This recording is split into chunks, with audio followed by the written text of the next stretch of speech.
Hi, my name is Gail, and I'm one of the coaches here at Healthy Life University and Healthy Life America. And today we're going to go really briefly through the Transform Your Life 2015 Productivity Journal. At the end of each year, you will have a new productivity journal that is uploaded into the members area. Although the Productivity Journal is attached to the Transform Your Life program, it is also something that you can use on a freestanding basis. So while you finish your Transform Your Life program, please feel free to download the new Productivity Journal every year and use it to guide your actions and your goals for that year. Now, on the first page are instructions on how to use the journal. They're really brief and to the point, but the thing that I really want to point out here is that while it is acceptable to use it in a digital format, and of course, you can choose to use it how you want to, we will tell you that we recommend that you print off the pages and that you write in them with pen and paper. Basically, it's because research has shown us that neurologically we make better changes. The information is embedded deeper into our brains, and we go through personal growth and development faster when we actually use pen and paper as opposed to a digital format. This next page is about recording your mission and your vision that you developed in the Quick Start program or in the Quick Start guide. Now, this is where you're going to write this information down and transfer it from the guide here in order to guide us in our next pages. These next pages are the changes that you would like to see happen in your life in the next year, in the next 3 years. What do you want to grow and develop in your financial health? What would you like to see happen in your relationships or in your spiritual growth and development? If you are satisfied with a particular area of life, please don't feel like you have to write something down. Just write things down in the areas that you want to see change happen. Now on this page, we're starting here at next, we're going to look at the things that have kept you from achieving your goals. So if you have goals for financial health, in these lines, you're going to write down the things that have stopped you from achieving those goals.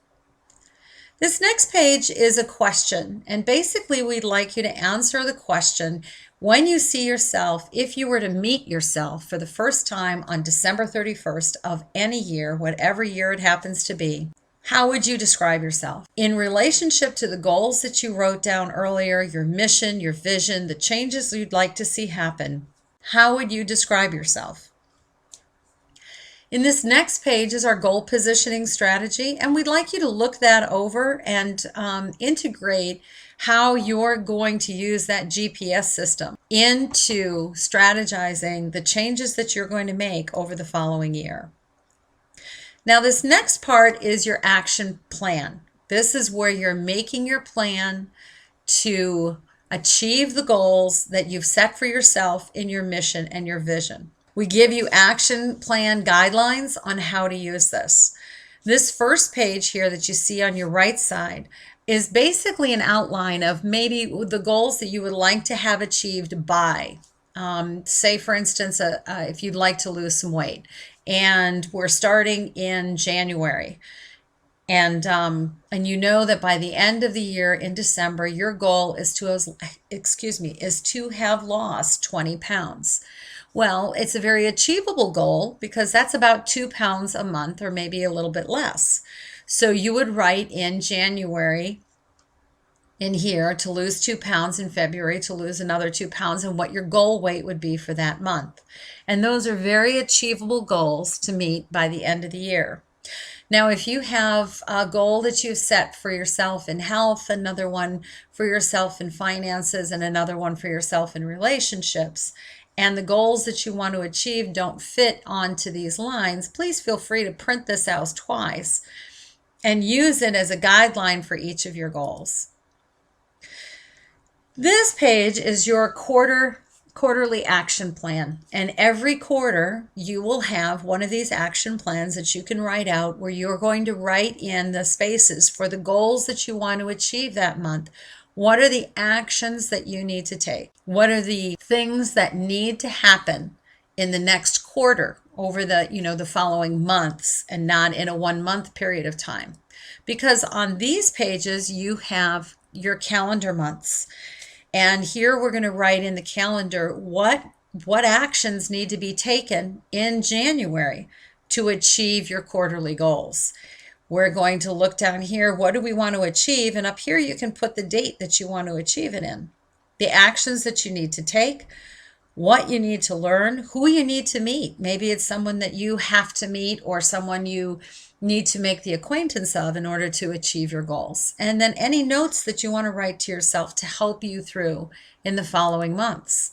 Then at the end of that quarter, you can look at your second quarterly action plan. Now in the second quarter, you're going to write down not only what you want to achieve in this next quarter, but take a look at what happened in the last quarter and evaluate whether or not you achieved the goals you set out for yourself.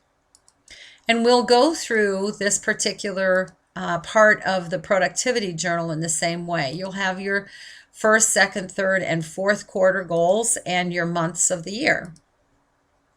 Now on this last page, this is a template that you can actually print out for a weekly action plan.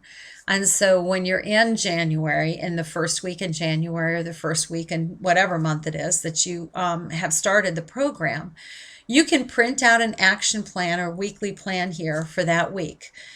Under Sunday, Monday, Tuesday, you're going to have a greater chance, larger area to write in the goals that you want to achieve that week, the meetings that you've set up, the plans that you've set for yourself, and down here, the weekly actions that you can take with boxes where you can check them off as you achieve them. And then any notes from that week. It's so easy to get caught up in what happens every single day in our lives, and we are all so busy. So that use this particular template in order to stay focused on that week, in order to stay focused on your goal for weight loss. If that's your goal, you'll want to write down maybe every Sunday and Saturday you're going to plan your menu for the week. And you're going to use our nutritional tracker and our fitness trackers in order to be able to determine how much exercise you need and how many calories you want to eat and how to prepare your meals for the week in order to achieve your goal by the end of the week. When we don't plan or make a plan for our week, for our day, for our month, and our year, we are doing nothing more than planning to fail. So use the productivity journal, print off the pages that you need, and please let us know if we can help you in any way, and let's do this together.